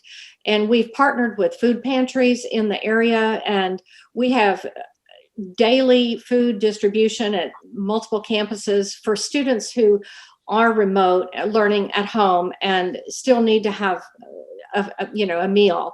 And so we also have a homeless specialist who, we're finding people that are homeless that weren't homeless prior to 12 months ago. And so we're making sure that we're staying on top of that. We also have truancy prevention, and that attendance is really tough right now in a virtual environment in the secondary. And so we're making certain to stay on top of that so that we know our kids are learning. And we also have a group that looks at risk students. And so we're intentionally looking to serve those that would possibly fall through the cracks otherwise. Now, I apologize, Serge, you asked a different question, but my thought process was a couple of comments back, but I thought I'd just share what I was thinking a few minutes ago. Thanks, Nancy. Anybody wanted to address what, Serge had a question on? Yes, Richard. Yeah, I'll address what Serge. That's a great question you just asked. And my first instinct is say we need to get rid of money completely because that is the thing that has been the core issue of why we can't move the way we need to move. But to answer your question in a constructive way, I think more advocacy that what we're doing and highlighting it, and there are individuals here from all spectrums, and what we have to do is keep our voices loud, recognize the issues that are in hand that we're facing, because we're the boots on the ground. We see a lot of this stuff, so it's up to us to speak, being able to bring that sort of awareness. And when we're in these conversations, we don't have to throw things, but I think it pays to be a little animated when we're in these conversations so that we can let them know we're passionate about it. And those type of things will actually start to move the discussion. Now, again, this is the classic battle of good versus evil when we're talking about the issues that we brought up here. But we can actually continue to address it in a constructive way like we have here. Take what we learn and what we've actually tossed around here, move it outside of just this platform into our different circles, and we'll little by little start to see that sort of change that we're looking for. We're not gonna, again, fix everything overnight, or is this, a problem that's going to go away. We've done a great job of creating this mess, but being able to actually have a conversation about this problem is the first step in the right direction. Well said. Tina, yes. Thank you. Richard, that was awesome. I totally agree with you. I wanted to kind of combine Vijay's thought with Serge's question with a lot of what I've seen in my background. So I used to own a Kumon center, sold it. Then I went to work for Boys and Girls Clubs of America, where I led STEM programming for 4,300 clubs around the world. And here I am at BrainPop. I want to propose something a little bit, a little bit wild and crazy, is giving students choice. We're in a creator universe. Our kids are now in a place where they're YouTube channel creators before they are, learning anything else. They are all about developing, designing, and putting things out there. And so my wild and crazy thought is, do we introduce additional Coursera and edX type of opportunities for younger kids in what we call MOOCs, massive open online courses? Are we, do we allow for additional choice for students, obviously guided in some way, but to Vijay's point, the world has changed, and we have to kind of get out of the way and let kids have additional choice in what they're building and creating and developing. And so to Serge's question, is my future vision is that we're having, additional opportunities. I take the cue of my 15-year-old. He and I are doing master classes together. He and I do edX courses. We're getting certified in coding, and that's all his choice. And I'm doing it as supporting him. It's hard because I don't want to learn Python at my age, but I'm doing it. But it is all about the choice, and I think we've gotten away from that. And at Boys and Girls Clubs, with 4,300 clubs around the world, with all of these different kids, that was one of the biggest driving factors of all of the program we did. Was it wasn't, by Vijay's point, guided by a state guided curriculum, or at third grade you have to do this, all of your different points that you have to cross, but by the progression of the student at the age, at whatever age they are, and letting them progress naturally. So I feel like in our future we're going to see more of that, if I were to predict the future. And so that's to answer that question. That's a great point. I mean, there's so much with technology that can be customized and personalized, and there's a lot of opportunity definitely there to create sort of a personalized learning environment and the communities of learning and so forth. So I hear you there, taking into consideration what Rajat was sharing about design thinking and empathy and what the kids want. And again, our burning question remains, how do we reach every single kid too with that, right? So there's two aspects to it. How do we improve quality of education? And then how do we bring that same quality to every kid? So this has been a really great session here. Onisha, yes. You're on mute. Yeah. Hi. So one of the things I wanted to add was I believe collaboration between the nonprofits, businesses, and schools is one of those ways. I think that we have definitely seen it work well. The businesses do have, corporations have the CSR mission. Sometimes they don't actually quite know what to do, but they want to do something and they want to get their employees involved. And so nonprofit organizations, especially youth serving, family serving nonprofits, have to be open to having companies, have their staff involved. So it's not I think the days are gone where they just throw money at something and then walk away. Like, they want to be involved in it. And we've been fortunate to be able to allow organizations and companies to have opportunities to not just help us with funds, but also bring their employees, and it actually pulls them closer, not just to us, but to the community and the cause. And that's what's important. Those employees may come to a community they've never even heard of before. And to Durgesh's point earlier, you're coming to a community, you're coming inside a school that you would have never even been in, and now you're seeing what's going on there, and you want to do more, and you're like, and we can say, hey, there's more communities like this. It might be one down the street from you didn't even know it, right? So I think that using opportunities to bring bringing the corporate, the schools, and the nonprofits together to collaborate to help our students to sort of I always say, like, wrap our arms, hand in hand, wrap our arms around our schools.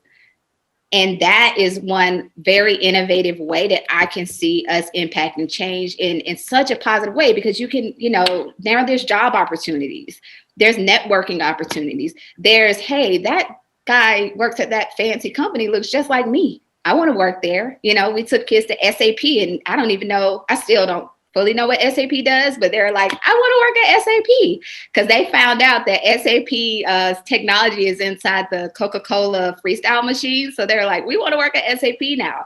So it's like those types of opportunities don't have to be all of the city of Atlanta. It could just be, the west side of Atlanta, or one specific, city or community, just Clarkston, right?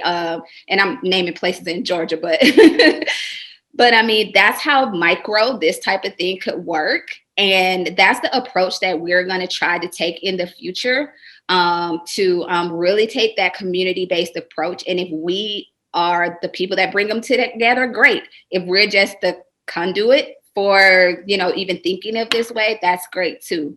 And I really believe it may be kind of an old school way of thinking, but if you couple that with all this technology, it just makes it even better. That's fantastic. So well said, Onisha. Yes, Vijay, and this may be one of the last comments here before we try to close out, but yes. I just wanted to kind of build on that and your question of, like, how do we make that available to everyone? I think definitely the technology is the equalizer, that it can be now at your fingertips. I remember, like, my garbage disposal broke like 5-6 years ago, and you'd have to call a handyman and it would charge you like $300. And I was like, I'm really bad with like fixing things at home, but like this 4-inch device, watching a couple YouTube videos, and now all of a sudden I fixed, I did the wiring and everything, and I'd never done anything like that before. But like, now that with technology, you can learn anything. It's amazing. And I think that, along with what Rupa mentioned kind of briefly, like shifting the role of the adult. So like if we can all go back, and I am like, I'm not as experienced or knowledgeable as all these people on this panel. And I've learned so much from you guys, and thank you for even just listening. But if we can go back and instead of, feeling like we need to get our students somewhere and force them to some level of learning or whatever, but instead shift to just being Socratic, trusting their infinite potential and their inner genius, and just ask questions. Wow, that's really fascinating. Tell me more about that. And if we can kind of shift that role of the adult to where we're excited about what they're learning, I think that can really large scale, whether you're, in a huge public model or you're, small scale and nonprofit or whatever, take out the judgmental aspect and shift it to like a Socratic, asking questions. I'm not an expert. I don't know anything. Teach me, tell me about it, kind of thing. I think that would make a huge impact in the way that we educate and we change the world. Thank you, Vijay. And I think there is something to say about bringing everybody together, because all of us know pieces of the information and have expertise in certain areas.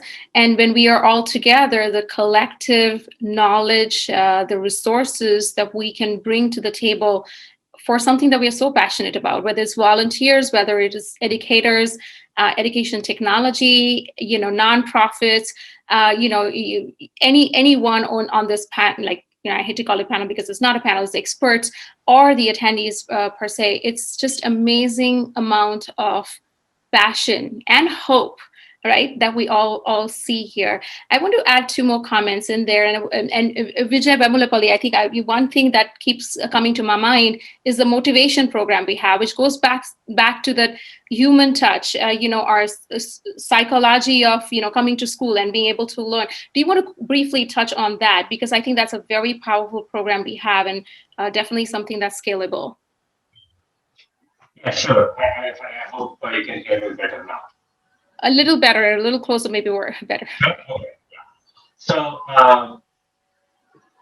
what we have found is,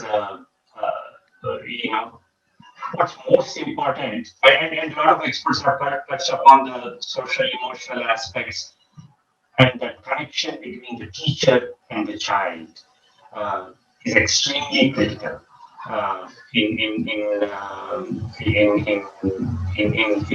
the performance of the school, the child, in the growth of the child. So the Prerana model, which literally means motivation, which we have supported in the state of Karnataka, started with actually 15 schools back in 2006. And then we identified that as a model really at the root and in the classroom, where which is important to increase the learning and learning levels in reading and writing in the elementary schools primarily. And we found it to be a very highly successfully scalable model, and kept investing in it. And now it is scaled up to the entire state of Karnataka, one of the southern states. And now we are piloting it in 3 other states. In fact, just yesterday night, late night, we were working on an MOU with an adjacent state to deploy that model. So motivation, both for the students, for the teachers, to say that we care about what you do is extremely critical. You can have all the resources. As we have seen in India, we have excellent infrastructure, compared to a lot of lower end private schools, to tell you the truth. The infrastructure in the public school system is a lot better. The teachers are even paid a lot more than some of the private school teachers. So we have everything. What was missing was that component of motivation, that we care about what you do, targeted towards the teachers and towards the children. So programs like those are what we are looking for in Vibha, and ready to scale up. Yeah, thank you. Thanks, Vijay, so much for sharing that. One of the things that we've, sort of learned through this conversation today, and we're almost ready to wrap up here, is that irrespective of the type of population you're serving, and a lot of the folks today are serving different types of population. We have Julie, who's looking at a refugee population, and then we have Onisha and Richard looking at, underserved population when it comes to digital divide, and Preston, you're looking at some marginalized populations and so forth. So we have this varied group of people. Different solutions have come to play. We did have I don't know, Stephen, if you're still on the call, from Schools on Wheels in Massachusetts, an amazing program that's bringing the education to the children who cannot have it in a traditional setting. I think we have some excellent folks in here with, policy and so forth. I do want to leave us with one thought, and because I don't have a quote of my own, I'm going to quote Audrey Azoulay of UNESCO director, and she said, "Partnership is the only way forward," and reframing her words to what we did today and what, Kiran and Ashwini has facilitated this Rise Infinity Foundation's Rise Summit. It's essentially this roundtable, and I believe this entire summit is a call for coordinated and innovative action to unlock solutions that will not only support learners and teachers now, but through the recovery process with the principal focus of inclusion and equity. I think that's the key words there, is we have a lot of solutions, but how do we create that inclusivity and equity, and sometimes we have to push a lot more to get the people to sort of have the same access to resources so they can have a better future. I think we all are working towards that in our own way.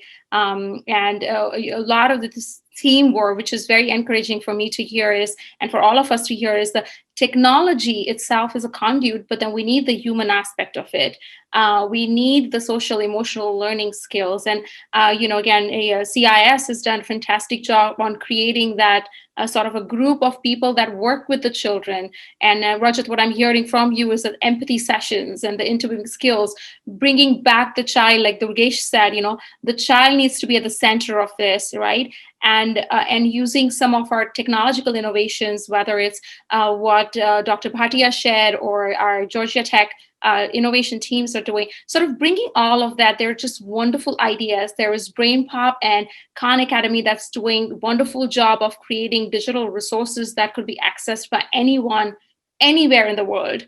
So now how do we close this equity? And we're not going to solve for it today, but I think we've started a journey in our own way by collaborating here. We've started our individual journeys in our organizations, but this has connected us today. And my hope leaving here is that we stay connected on this path. I don't want to lose the momentum, the passion, the ideas that this group has. And so how do we continue? And I'm going to sort of say this, propose this, and I know Karen and Ashwini has said this of all the summit and all roundtables, is take action. Like, let's make this discourse into an action. Can we generate an initiative out of this that brings all of us again together, and many more? We were not able to sort of, get a lot of folks in today, but many more to think, collaborate, and act, through this, to close this gap we have, a learning gap, digital gap, emotional gap, a lot of gaps, essentially. Like Richard said, we've done a great job of creating a mess. So, how do we sort of solve for it? So I'm going to leave each one of us with a thought here. My hope, and, I'm speaking on behalf of Vibha and Durgesh, feel free to add stuff here, is we can come up with one solution, a small one, doesn't have to be big. We don't have to solve all the problem together as a group, and see where we can take it. So to that end, we will see some sort of either a survey or a questionnaire pop in your mailbox in a couple days. Would love to see how many of you want to stay engaged in this discourse, not just discussion, but potentially an action that comes out of it. And we have great folks, policymakers like Rupa is here, to sort of help us guide through the various aspects of it. Ashwini, Durgesh, Karen, if you're there, Vijay, any last thoughts as, RISE Foundation and then Vibha as hosts? Yeah, so first of all, thank you, Vindali, and all the panelists for setting this up, and RISE and also Ashwini and Karen both. I know it is very late in India right now. So to add to Vindali's point, Vibha is ready to be that catalyst to bring all of you together. We will invest in that time and resource whatever is needed to make sure that if you all are interested, we can continue this conversation. We can bring a solution. We have been helping local community, especially in education field, for last 2 years. That's why we are connected to some of you. We want to take it to where we can actually make some more meaningful differences rather than just giving money or resources. Correct? So we are committed to do that here in US also, rather than just doing it in India. So my commitment to that, and from all our volunteer base, we are ready to engage you if you are interested to come and be part of this. So like Vindali said, that there will be some more communication coming your way if you are interested, and I think there is a survey which will come, and if you are interested, if you say you are or your organization is ready to get involved, we will be able to make some I'm really excited. Like 2 hours of listening was amazing, and I keep on we can keep on having this conversation, but I think everyone has limited time, so we will meet again once, hopefully soon. So thank you. I just wanted to thank you all for being here. I am a Vibha volunteer, and I have been a Vibha volunteer for 13 years. And then to see my company that I work with, the foundation that I work with, collaborating with Vibha is like my dream come true. And just seeing all of you here has really made it very exciting for me. And it's very hard to put it in words, but I'm really looking forward to collaborating with all of you. Hopefully RISE will be a part of it, or Vibha will be a part of it, or neither, but we just want to just make this platform a collaborative one, so people can just further the SDGs and further the quality of education that we want to see in the next 10 years. So thank you very much for being here.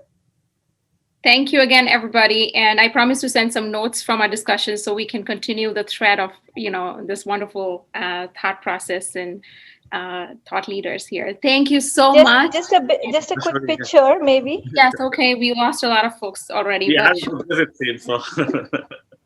I know, but just a quick picture. Yeah.